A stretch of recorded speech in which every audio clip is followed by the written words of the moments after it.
Hello, friends. Welcome back to another day of reading with Mr. Rosa. Today we are continuing in Chapter 2 of our book Pax by Sarah Pennypacker. Very excited to find out what happens to Pax today. Yesterday, when we left him, he was alone in the forest. His boy and his boy's dad had driven off and left him out in the forest. So let's continue our story, see what happens today. Chapter 2. So there were lots of them. Peter heard how stupid it sounded, but he couldn't help repeating it. Lots. He plowed his fingers through the heap of plastic soldiers in the battered cookie tin, identical except for their poses, standing, kneeling, and prone, all with rifles pressed hard to their olive green cheeks. I always thought he just had the one. No, I was always stepping on them. He must have had hundreds, a whole army of them. The grandfather laughed at his own accidental joke, but Peter didn't. He turned his head and looked intently out the window, as if he had just caught sight of something in the darkening backyard. He raised his hand to draw his knuckles up to his jawline, exactly the way his father rasped his beard stubble, and wiped superstitiously as the tears that had brimmed. What kind of a baby cried about something like this?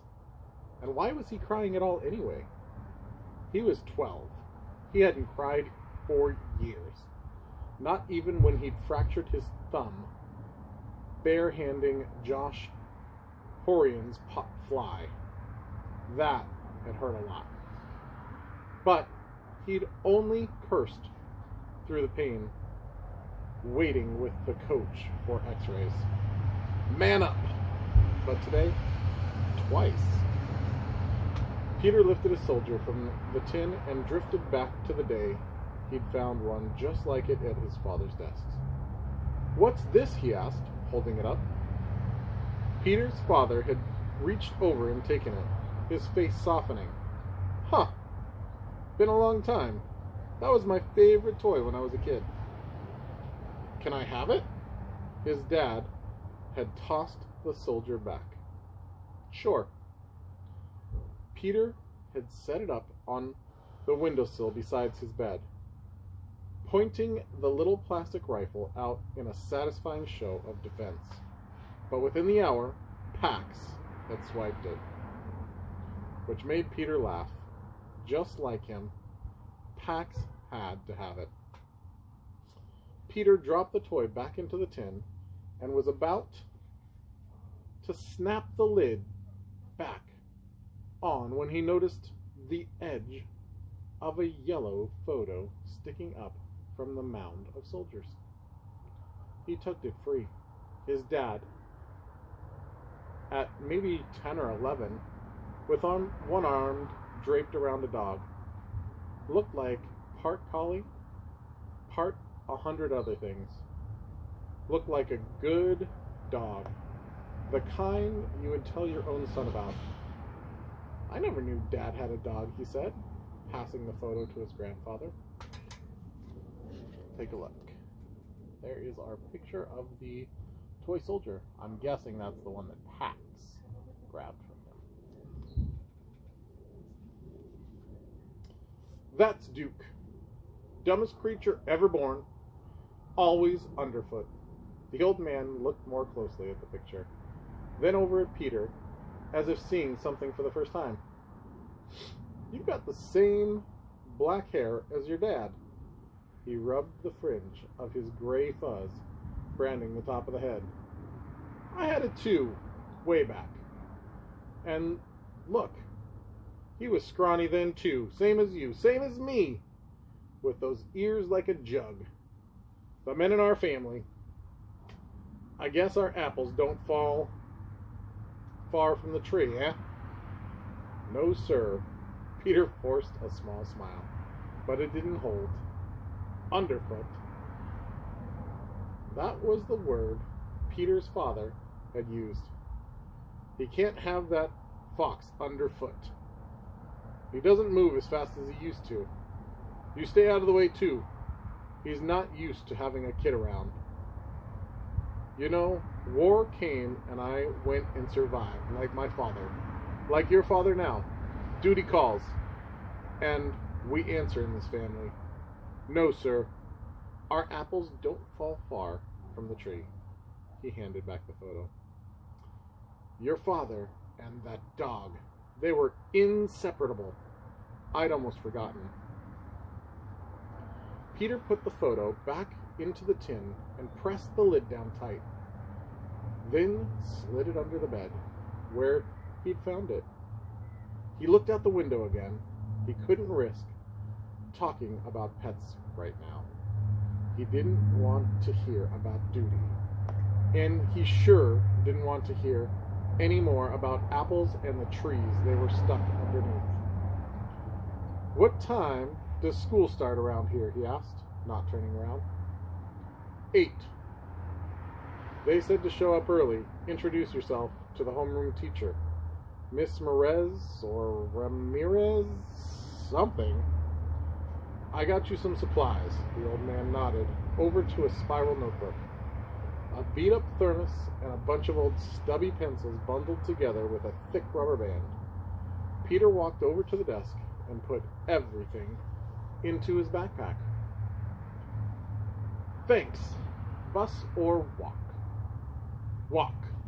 Your father went to that school and he walked. And follow Ash to the end, turn right on School Street, and you'll see it. A big brick building. School Street, get it? You leave by 7:30, you'll have plenty of time. Peter nodded. He wanted to be left alone. Okay, I'm all set. I guess I'll go to bed. Good, his grandfather replied, not bothering to hide the relief in his voice. He left, closing the door behind him firmly, as if to say, you can have this room, but the rest of the house is mine. Peter stood by the door and listened to him walk away. After a minute, he heard the sound of dishes clattering in the sink. He pictured his grandfather in the cramped kitchen, where they'd eaten their silent dinner of stew. The kitchen that reeked so strongly of fried onions that Peter figured the smell would outlive his grandfather. After a few hundred years of scrubbing by a dozen different families, this house would probably still smell bitter. Peter heard his grandfather shuffle back along the hall to his bedroom. And then the low spark as the television caught. The volume turned down. An agitated news anchor, barely audible. Only then did he toe off his sneakers and lie down on the narrow bed. 6 months, maybe more, of living here with his grandfather, who always seemed on the verge of blowing up. What's he always so mad about anyway? Peter had asked his father once years ago. Everything. Life, his father had answered. He got worse after your grandmother died. After his own mother died, Peter had watched his father anxiously. At first, there had just been a frightening silence, but gradually his face hardened into the permanent threat of a scowl. His hands clenched in his fist by his sides, as if itching for something to set him off. Peter learned to avoid being that something, learned to stay out of his way. The smell of stale grease and onions crawled over him. Seeping from the walls, from the bed itself, he opened the window beside him. The April breeze that blew in was chilly. Pax had never been out alone outside before, except in his pen. Peter tried to extinguish the last sight he'd had of his fox. He probably hadn't followed their car for long, but the image of him flopping down on the gravel shoulder confused was worse. Peter's anxiety began to stir. All day, the whole ride here, Peter had sensed it coiling. It always seemed like a snake to him, his anxiety, just waiting out of sight, ready to slither up his spine, hissing its familiar taunt. You aren't where you should be. Something bad is going to happen because you aren't where you should be. He rolled over and pulled the cookie tin out from under the bed. He fished out the photo of his father, with the one arm slung so casually around the black and white dog, as if he had never worried he could lose him. Inseparable. He hadn't missed the note of pride that had entered his grandfather's voice as he said that. Of course he'd been proud. He raised a son who knew about loyalty and responsibility, who knew that a kid and his pet should be inseparable.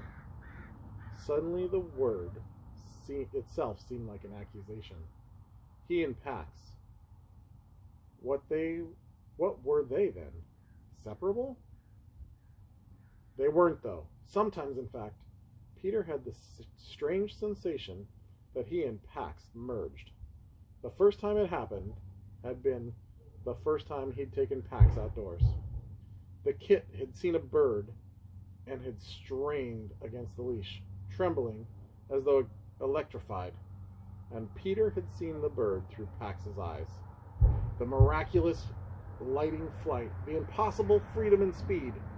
He'd felt his own skin thrill in full body shivers, and his own shoulders burn, as though yearning for wings. It had happened again this afternoon. He had felt the car spin away, as though he were the one being left. His heart had quickened with panic. Tears stung again, and Peter palmed them with frustrated wipes. His father had said that it was the right thing to do. War is coming. It means sacrifice for everybody. I have to serve. It's my duty, and you have to go away. Of course, he'd been half expecting it. 2 of his friend's family had already packed up and left when the evacuation rumors had begun. What he hadn't expected was the rest, the worst part. And that fox, well, it's time to send him back to the wild anyway. A coyote howled, so nearby that it made Peter jump. A second one answered, and then a third. Peter sat up and slammed the window shut, but it was too late. The yips and howls and what they meant were in his head now. Peter had only 2 bad memories of his mother. He had a lot of good ones too, and he often took those out to comfort himself, although he worried that they might fade from so much exposure. But the 2 bad ones he'd buried deep. He did everything in his power to keep them buried. Now the coyotes were baying in his head, unearthing one of them. When he'd been about 5, he'd come upon his mother standing dismayed beside a bed of blood-red tulips. Half of them were standing at attention, half of them splayed over the ground, their blossoms crumbling. A rabbit got them. He must think the stems are delicious, the little devil. Peter had helped his father set a trap that night. We won't hurt him, right? Fine. We'll just catch him, then drive him into the next town. Let him eat someone else's tulips. Peter had baited the trap himself with a carrot, then begged his father to let him sleep in the garden to keep watch. His father had said no, but helped him set an alarm clock so he'd be the first one to awaken. When it went off, Peter had run to his mother's room to lead her outside by the hand. To see the surprise, the trap lay on its side at the bottom of a freshly scraped crater at least 5 feet across. Inside was a baby rabbit, dead. There wasn't a single mark on its little body, but the cage was scratched and dented, and the ground all around clawed to rubble. Coyotes, his father said, joining them. They must have scared it to death trying to get in, and none of us even woke up. Peter's mother had opened the trap and lifted out the lifeless form. She held it to her cheek. They were just tulips. Only a few tulips. Peter found the carrot, one end nibbled off, and threw it as far away as he could. Then his mother had placed the rabbit's body in his cupped palms and gone to get a shovel. With a single finger, Peter had traced its ears, unfurling like ferns from its face, and its paws miraculously tiny. The soft fur. Take a look at this. That must be the tulips that were dug up. Miraculously tiny, and the soft fur of its neck slick with his mother's tears. When she returned, his mother had touched his face, which burned with shame. It's okay, you didn't know. But it wasn't okay. For a long time afterwards, when Peter closed his eyes, he'd seen coyotes, their claws raking dirt, their jaws snapping. He saw himself where he should have been, keeping watch in the garden that night. Over and over he saw himself doing what he should have, rising from his sleeping bag, finding a rock and hurling it. He saw the coyotes fleeing back into the darkness, and he saw himself opening the trap to set the rabbit free. With that memory, the anxiety snake struck so hard that it stunned Peter's breath out of him. He hadn't been where he should have been the night the coyotes killed the rabbit, and he wasn't where he should be right now. He grasped to fill his lungs and sat bolt upright. He tore the photo in half, and then in half again, and he pitched the pieces under the bed. Leaving Pax hadn't been the right thing to do. He jumped to his feet. He'd already lost a lot of time. He fished some cargoes, a long-sleeve camouflage t-shirt, and a fleece sweatshirt from his suitcase, and then an extra set of underwear and socks. He stuffed everything into his backpack except for the sweatshirt, which he tied around his waist. Jackknife in his jean pocket wallet. He debated for a moment between his hiking boots and sneakers, and decided on the boots, although he didn't put them on. He looked around the room, hoping to find a flashlight or anything resembling camping equipment. The room had been his father's when he'd been a boy, but aside from a few books on the shelf, it was clear his grandfather had cleaned all of his things out. The cookie tin had seemed to surprise him, an oversight. Peter bumped his fingers over the spines of the books. An atlas. He pulled it down, amazed at his luck, and flipped through it until he came to the map that showed the route he and his father had traveled. You'll only be 300 miles away. His father tried to bridge the silence of the drive a couple times. I get a day off, I'll come. Peter had known that it would never happen. They didn't give days off in war. Besides, it wasn't his father he was already missing, and he saw something he hadn't realized. The highway sneaked around a long range of foothills. If he cut straight across those instead of following the highway, he could save a lot of time, plus reduce the risk of being caught. He started to rip out the page, then realized he couldn't leave his grandfather in such an obvious clue. Instead, he studied the map for a long moment, then replaced the atlas on the shelf. 300 miles. It looked like he could shave off a couple hundred of them by taking a shortcut. So, say around 200. If he could walk at least 30 miles a day, he'd make it in a week or less. They'd left packs at the head of the access road that led to the ruins of an old rope mill. Peter had insisted on this road because hardly anyone ever used it. Pax didn't know about traffic, and because there were woods and fields all around, he'd go back and find Pax there waiting in 7 days. He wouldn't let himself think about what might happen to a tame fox in those 7 days. No, Pax would be waiting at the side of the road, right where they'd left him. He'd be hungry for sure, and probably scared, but he'd be okay. Peter would take him home. They would stay there. Just let someone try to make him leave this time. That was the right thing to do.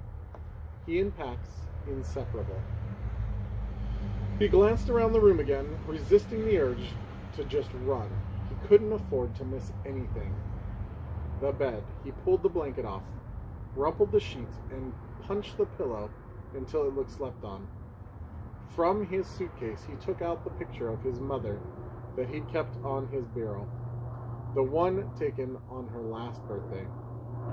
Holding up the kite Peter had just made for her and smiling as if she'd never had a better present in her life, and slid it onto his backpack. Next, he pulled out the things of hers that he'd kept hidden in the bottom of his drawer now. Her gardening gloves, still smudged with the last soil that she'd ever lifted, a box of her favorite tea, which had long ago lost its peppermint scent, the thick candy cane striped knee socks she wore in winter. He touched them all, wishing he could take everything back home where it belonged, and then chose the smallest of the items, a gold bracelet with an enameled phoenix charm she'd worn every day, and tucked it into the middle of his backpack with the photo. Peter surveyed the room a last time. He eyed his baseball glove, and then crossed the bureau and stuffed them into the backpack. They didn't weigh much. He'd want them when he was back home. Besides, he just felt better when he had them. Then he eased the door open and crept to the kitchen. He set the backpack on the oak table, and in the dim light from above the stove, he began to pack supplies. A box of raisins, a sleeve of crackers, and a half-empty jar of peanut butter. Pax would come out of any hiding spot for peanut butter. Pax. From the refrigerator, he took a bunch of string cheese sticks and 2 oranges. He filled the thermos with water and then hunted through drawers until he found matches, which he'd wrapped in tinfoil. Under the sink, he scored 2 lucky finds: a roll of duct tape and a box of heavy-duty garbage bags. A tarp would have been better, but he took the 2 bags with gratitude and zipped the pack. Finally, he took a sheet of paper from the pad inside the phone and began a note. Dear Grandfather, Peter looked at the words for a minute, as if they were a foreign language, and then crumpled the paper and started a new note. I left early, wanted to get a good start on school. See you tonight. He stared at the page for a while too, wondering if it sounded as guilty as he felt. At last he added, Thanks for everything, Peter. Placed the note under the salt shaker and slipped out. On the brick walk, he shrugged on his sweatshirt and crouched to lace up his boots. He straightened up and shouldered his backpack. Then he took a moment to look around. The house behind him looked smaller than it had when he'd arrived, as if it were already receding into the past. Across the streets, clouds scuttled along the horizon, and a half-moon suddenly emerged, brightening the road ahead. We will find out more about this story tomorrow. See if he finds facts. I want you to think about, and if you want, write a comment down below about what you would do if you were in Peter's situation. Would you cut through and take the shortcut, or would you follow the winding road? Or would you just stay home and ask somebody to give you a ride? Things to think about. See you tomorrow. Have a great day.